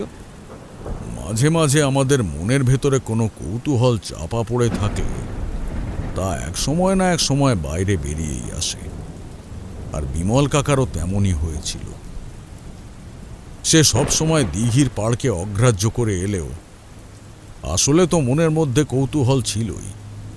তাই সেদিন তার নাতির সঙ্গে সেখানে চলে গিয়েছিল এবং মৃত্যুর মুখ থেকে তার স্ত্রীর আত্মা তাকে ফিরিয়ে নিয়ে আসে। আমাদের প্রিয়জনের মৃত্যুর পর তারা সব সময় আমাদের আশেপাশেই থাকে, এমন একটা কথা তো আমরা বিশ্বাস করি। আমার জীবনে অনেকবার এমন হয়েছে যে মৃত কোনো মানুষের কণ্ঠস্বর অনেক বিপদ থেকে মানুষকে ফিরিয়ে এনেছে। তাই বিমল কাকা জানতে চেয়েছিল এখানে আসলে কি আছে। যাকে তারপর শোনো, রাতের বেলা আমি আর কৃষ্ণ মিলে বেরিয়ে পড়লাম। দুজনের সঙ্গে দেশলাই এবং তার সঙ্গে দুটো হ্যারিকেন ছিল। দিঘির একটু দূরেই রাজপ্রাসাদের ধ্বংসস্তূপের কাছে আমরা দাঁড়ালাম। কৃষ্ণ দীর্ঘশ্বাস ফেলে বলল, একেই বলে বোধহয় পৃথিবী গোল। বুঝলে, সেই ছোটবেলায় তুমি আর আমি এখানে এসেছিলাম। আবার এতদিন পর এইখানে এলাম। শুধু সেদিন আমি একটু দূরে ছিলাম আর তুমি কাছে। কৃষ্ণের কথা শেষ হবার আগেই হঠাৎ ঝুপ করে একটা শব্দ হলো দিঘির জলে। কৃষ্ণ দিঘির জলের দিকে একটু মুখ তুলে তাকালো। চাঁদের অল্প আলোয় মোটামুটি সবকিছুই দেখা যায়। চারপাশের জঙ্গল আরো বেড়েছে, সেই গন্ধটা আমাদের চারপাশে ছড়িয়ে রয়েছে। আবার শব্দটা হওয়ার সঙ্গে সঙ্গে চাঁদের আলোয় জলের মধ্যে কি যেন একটা চিকচিক করে উঠল। কৃষ্ণ সেই দিকে তাকালো। বুঝতে পারলাম কৃষ্ণ ওই কলসিটাকেই দেখতে পেয়েছে। আমি কিন্তু দেখতে পেলাম না, কিন্তু একটা অদ্ভুত অনুভূতি হলো। এইখানে আসার আগে আমি আর কৃষ্ণ দেহবন্ধন করে এসেছি। সরাসরি আমাদের কোনো ক্ষতি, কোনো অপশক্তি করতে পারবে না। কৃষ্ণ সেই সিঁড়ির দিকে এগিয়ে গেল, আমিও সেদিকে এগিয়ে যেতাম, কিন্তু হঠাৎ করে কি একটা মনে হতে সোজা মুখ তুলে তাকালাম সেই রাজপ্রাসাদের ধ্বংসস্তূপের দিকে। আর সঙ্গে সঙ্গে বিদ্যুৎ চমকের মতো একটা কথা মনে পড়ে গেল। আমি যখন এখান থেকে বাড়ি ফিরে যাই তখন বাবা একবার বলেছিল, রাজা ওখান থেকে চলে যাওয়ার পর অনেকে বলতো আসলে এই রাজপ্রাসাদ, দিঘি আর আশেপাশের সমস্ত কিছু পাহারা দেওয়ার জন্য রাজা একজনকে রেখে গিয়েছিল। সে কখনোই চাইতো না এর মধ্যে কেউ প্রবেশ করুক। কিন্তু অনেকে বলে সে কোনো অপশক্তি, আবার অনেকে বলে সে একজন তান্ত্রিক যার কাছে অনেক ক্ষমতা আছে, যে অনেক কিছু করতে পারে। সে এখনো ওইখানেই বাস করে। এই দিকে তাকাতেই দেখতে পেলাম ধ্বংসস্তূপের ওপরে এসে দাঁড়িয়েছে একটা তান্ত্রিক। তার খালি গায়ে শুধু লাল কাপড় জড়িয়ে রাখা। তার ডান হাতে ওপরের দিকে তোলা সেই হাতের উপর একটি লাঠি। আর আজ থেকে 200 বছর আগেও যদি সেই রাজা এখান থেকে পালিয়ে গিয়ে থাকে, তাহলে এই তান্ত্রিকের বয়স কম করে 250 কিংবা তার বেশি হবে। তাহলে কে এই তান্ত্রিক? আমি তার দিকে তাকিয়ে আছি বুঝতে পেরে সে আমার দিকে তাকালো। ততক্ষণে কৃষ্ণ সিঁড়ি বেয়ে খানিকটা নিচের দিকে নেমে গেছে। বুঝতে পারলাম দেহবন্ধন কোনো কাজ করছে না। নিচে নেমে গেলাম সিঁড়ি দিয়ে। নিচের দিকে নেমে মনে মনে মধুসুন্দরী দেবীর নাম স্মরণ করতে করতে কৃষ্ণকে ধরতে যেতেই দুজনে মিলে একসাথে গিয়ে পড়লাম সেই দিঘির জলে। আর সঙ্গে সঙ্গে মনে হলো দিঘির জলের তলাটা যেন কুপকুপে অন্ধকারের মতো। কৃষ্ণ কি করছিল জানি না, তবে আমি ওপরের দিকে ওঠার চেষ্টা করতে লাগলাম। মুখটা তুলেছি, দেখি সিঁড়ির কাছে এসে দাঁড়িয়েছে সেই তান্ত্রিক। লাঠিটা উপরে তুলে অদ্ভুত গলায় কি সমস্ত মন্ত্র উচ্চারণ করে চলেছে সে। আমার বুঝতে অসুবিধা হলো না যে এত বছর ধরে এই দিঘির কাছে কলসি ভূত কিংবা দিঘির জলে পড়ে মৃত মানুষদের রহস্যটা কি। আমি মনে মনে মধুসুন্দরী দেবী আর কাল ভৈরবকে স্মরণ করতে করতে জলের মধ্যে দিয়ে এগিয়ে গেলাম। সিঁড়ির দিকে আমায় দেখে সে কেমন যেন চুপ করে গেল। তারপর সেই চাঁদের আলোয় একটা অদ্ভুত ব্যাপার লক্ষ্য করতে পারলাম। লক্ষ্য করলাম তার মুখটা যেন আমার ভীষণ চেনা। কোথায় যেন আমি তাকে দেখেছি, কিন্তু কোথায় দেখেছি বুঝতে পারলাম না। তার মুখে একটা অদ্ভুত হাসি, আর তারপরেই সে দেখতে দেখতে আমার চোখের সামনে যেন হাওয়ায় মিলিয়ে গেল। কৃষ্ণকে তুলে নিয়ে বাড়ি গিয়েছিলাম। কৃষ্ণর ভীষণ জ্বর এসেছিল। অবশ্য 3 দিনের মধ্যে সেই জ্বর কমে যায়। বিমল কাকাকে সেই রাজপ্রাসাদ এবং দিঘির সমস্ত রহস্যের কথা খুলে বলেছিলাম। তবে আমি আজ নিজেও কয়েকটা ব্যাপার বিশ্বাস করতে পারিনি। বাবা কৃষ্ণর কাছে গিয়েছিল, তবে সেখানে বেশি দিন থাকেনি। তারপরেই আমরা বাড়ি ফিরে এসেছিলাম। তার মানে কলসিভূত জলের মধ্যে দেখা সেই ভয়ঙ্কর জিনিসটা, যাকে আপনি এবং ওই বিমল কাকা নামের লোকটা দেখেছিল, এগুলো কিছুই সত্যি নয়। ভুল করছো। এই সব কিছুই আসলে একজন তান্ত্রিক। আর ওই তান্ত্রিক যে জীবিত নয় সে কথাটা তোমাদের আলাদা করে বলে দিতে হবে না। কিন্তু গোটা জীবনে কোনো না কোনোভাবে তার সঙ্গে আমার একবার যোগাযোগ হয়েছিল। যেভাবেই হোক না কেন, তার মুখের হাসিটাই প্রমাণ করে দিয়েছিল সেটা। একবার ভেবে দেখো, রাজা তাকে সেইখানে রেখেছিল বাইরের কেউ যাতে এর ভেতরে প্রবেশ করতে না পারে, সেই জন্য। বিশেষ করে দিঘির কোথাও থাকা গুপ্তধন যেন তুলতে না পারে। কিন্তু সেই সাধু যখন আমায় দেখল, তখন সে বুঝতে পারল যে আমি এখানে গুপ্তধন নিতে আসিনি। আমায় দেখেই সেই কথা বোঝার একটাই পথ হতে পারে যে সে আগেই আমায় কখনো দেখেছে এবং আগে থেকেই চেনে, তাই আমায় ছেড়ে দেয়। কিন্তু তবুও ওই গ্রামের কাউকে এরপরে রাতে কিংবা দিনের বেলায় দিঘির পাড়ে যেতে আমি বারণ করে এসেছিলাম। এর প্রায় মাসখানেকের মধ্যেই বিমল কাকা মারা যায়, আর তারপর কৃষ্ণ আমার কাছে এসেছিল। অনেক কথা হওয়ার পরে কৃষ্ণ বলল, সেদিন ঠিক কি হয়েছিল বলো তো তারানাথ? ওই দিঘির দিকে তাকিয়ে কলসিটাকে দেখতে পাওয়ার পর আমার তো আর কিছু মনে নেই। যখন উঠলাম তখন দেখলাম আমার গা ভিজে। তুমি আমাকে বাঁচালে কি করে? মনে আছে ছোটবেলায় তুমি আমাকে বাঁচিয়েছিলে ওই দিঘির জলে পড়ে মারা যাওয়ার হাত থেকে? মনে করো সেটাই আবার ঘুরিয়ে তোমায় আমি প্রতিদান দিয়েছি। তবে এখানে অন্য একজন আমার সাহায্য করেছে। কৃষ্ণ বুদ্ধিমান ছিলেন, তাই এই নিয়ে জোর করল না কিংবা তর্ক করল না। একদিন আমার কাছে থেকে তারপরে ফিরে গেল। তারপরেই আমি আবার বেরিয়ে পড়েছিলাম। তবে গোটা জীবনে সেই সাধুর মুখটা আর কিন্তু একবারও দেখতে পাইনি। তবে মনে হয়েছিল তার মুখটা আমার ভীষণ চেনা। কোথায় দেখেছিলাম তা আজ পর্যন্ত মনে পড়েনি। বুঝতে পারলাম গল্প শেষ হয়েছে। আমি আর কিশোরী উঠে পড়লাম। বাইরে বৃষ্টি একটু ধরে এসেছে, এক্ষুনি চলে যাওয়া দরকার আজ। কিন্তু পথে নেমে আমি চুপ করে রইলাম। গল্পটা বড় অদ্ভুত। শুধু কিশোরী বলল, একটা ব্যাপার না কিছুতেই ঠিক বুঝতে পারলাম না। ছোটবেলায় ঠাকুরমশাই এবং ওই বিমল নামের লোকটি যে বিভৎস প্রাণীটিকে দেখেছিল সেটা কোথায় গেল? তাহলে কি ওই সাধুই আসলে? আমি উত্তর করলাম না। টিপ টিপ করে বৃষ্টি পড়ছিল। আমরা ট্রাম রাস্তার দিকে এগোতে লাগলাম। শুনছিলেন সুকান্ত দাশের কলমে কলসি দিঘির মৃত আত্মা। বিভিন্ন চরিত্রে অমিত, সৌম্যজিৎ, অয়ন্তিকা, জ্যোতির্ময় এবং ঋতম। সমগ্র গল্পটির কণ্ঠভিনয় নির্মাণ করেছে ঋতুরাজ স্টুডিও। সমগ্র গল্পটির কণ্ঠ সম্পাদনা, ধ্বনি সম্পাদনা এবং আবহ সম্পাদনা করেছে 62 APS স্টুডিও। গল্প শুনে ভালো লাগলে অবশ্যই আমাদের চ্যানেলটি সাবস্ক্রাইব করে বেল আইকন প্রেস করে রাখবেন এবং অবশ্যই গল্প শুনে আপনার কেমন লাগলো আপনার মূল্যবান মতামত আমাদের কমেন্ট বক্সে জানাতে ভুলবেন না। তাহলে আগামী সপ্তাহে আরও একটি রোমাঞ্চকর তারানাথ তান্ত্রিকের গল্প নিয়ে হাজির হব আমরা। ততক্ষণ পর্যন্ত স্টে টিউনড।